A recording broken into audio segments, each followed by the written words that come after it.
Most organizations and most people have trouble predicting how their operations will perform after making a change.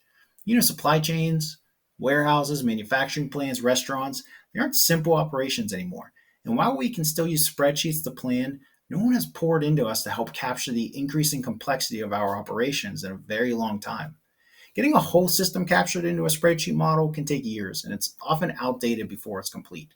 SimWell exists to solve all of those problems. Our simulation technology service is the only modeling platform you and your company are going to need. This is why operational costs are up and service is down. People don't feel like they know what's coming next in this crazy world. You really don't have to guess how your operation will perform anymore. No more trial and error, and no more wasting money on changes that don't work.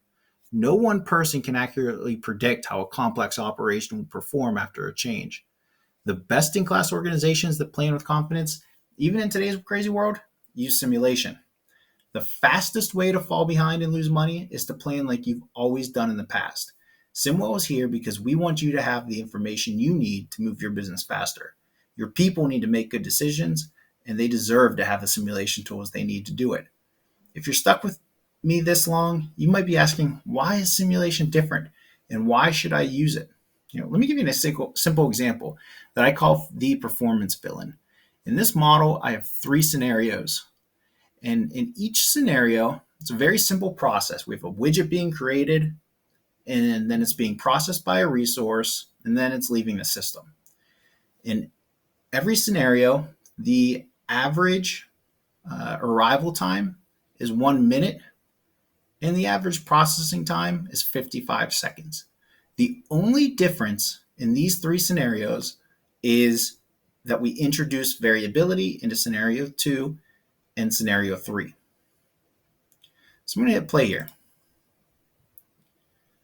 And the model starts running. And what we're looking at in these graphs down here are the average queue length in each of these scenarios. So again, in scenario 1, there's no variability. It's all fixed arrivals and fixed processing time. You can think about this like if you're using a spreadsheet. You're using all averages to make a decision. What's interesting is as time goes on in this scenario 1, the queue length never changes. In an ideal world, that's great. Or if you're looking at financial planning, that might work. But in an operational system, that's not realistic. That's not how the real world works. Now, in this scenario 2, we have the exact same average for the arrival and processing time. The only difference is that we introduce variability into the arrival rate. And you can start to see the impact on queue length. And finally, in 3, we keep the same arrival rate and we introduce variability into the processing time, still the same average. And you can start to see even more variability or even a bigger difference in average queue length over time.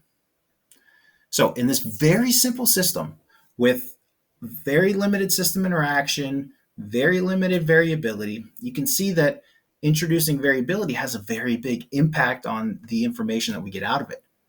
Now think about your system.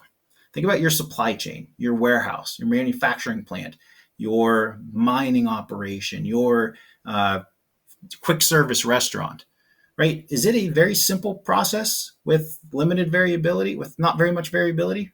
Probably not. It's probably a very complex process with a lot of system interactions, a lot of variability, and resource constraints that are always changing over time. When you have that, you need a simulation to capture the complexity of that system so that you can make changes or test changes and predict how they're going to perform in the real world. So if you're still planning with traditional tools like spreadsheets or operating off of gut feel, it's time to take a look at simulation. I encourage you to reach out to me on LinkedIn or reach out to us at simwell.io/contact or my email, jsantavy@simwell.io. Thank you.